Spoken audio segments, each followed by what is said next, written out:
বন্ধুরা আবার একটা নতুন ভিডিও নিয়ে চলে আসলাম, রান্নার ভিডিও। এই দেখো ভোলা মাছের চচ্চড়ি করব। দেখো কি কি দিয়ে চচ্চড়ি করছি। দেখো আগে ভোলা মাছটা ভেজে নিই। কড়াই গরম হয়ে গেছে, তেল দিয়ে দিলাম। এই দেখো তেলটা গরম হয়ে গেছে, ছেড়ে দিলাম।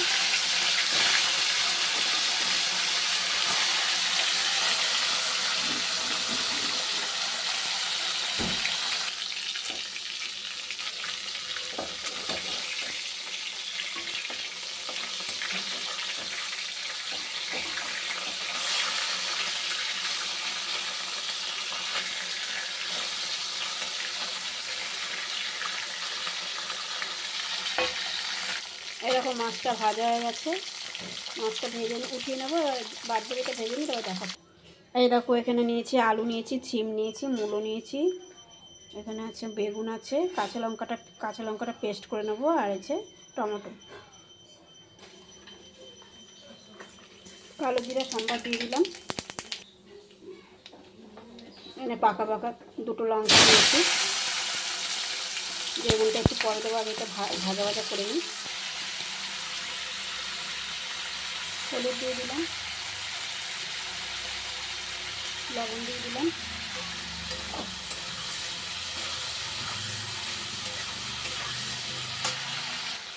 আজকে এই মাছের চচ্চড়িটা করছি নতুন আলু দিয়ে, বেগুনটা দিয়ে দিলাম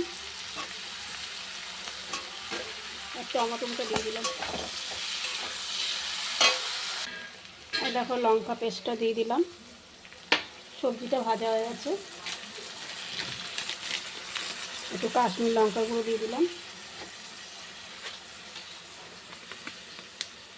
হলুদ দিয়ে দিলাম, লবণ দিয়ে দিলাম।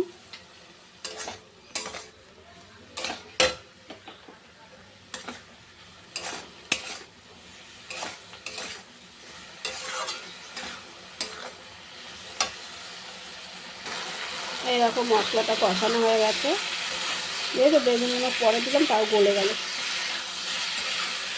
তেল বেরিয়ে গেছে মশলা দিয়ে, এবার জল দিয়ে দেবো।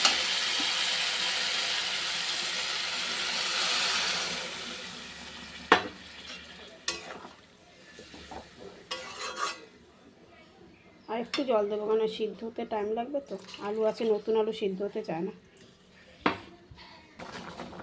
এই দেখো আলু সিদ্ধ হয়ে গেছে, এই দেখো এই আলুগুলো সিদ্ধ হয়ে গেছে, ওর দিয়ে একটা আলু একটু কাঁচা কাঁচা রয়েছে। এবার মাছটা দিয়ে দেবো।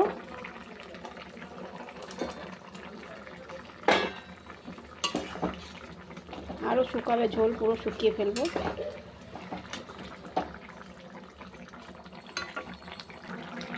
এরকম ধনে পাতা দিয়ে দিলাম। এখন হলো ধনে পাতার দাম কম, গাদা গাদা ধনে পাতা খাওয়া যাবে। যখন দাম থাকবে তখন একটু একটু করে, কী করে এখন দাম কম আছে। ধনে পাতাটা দিয়ে দিলাম।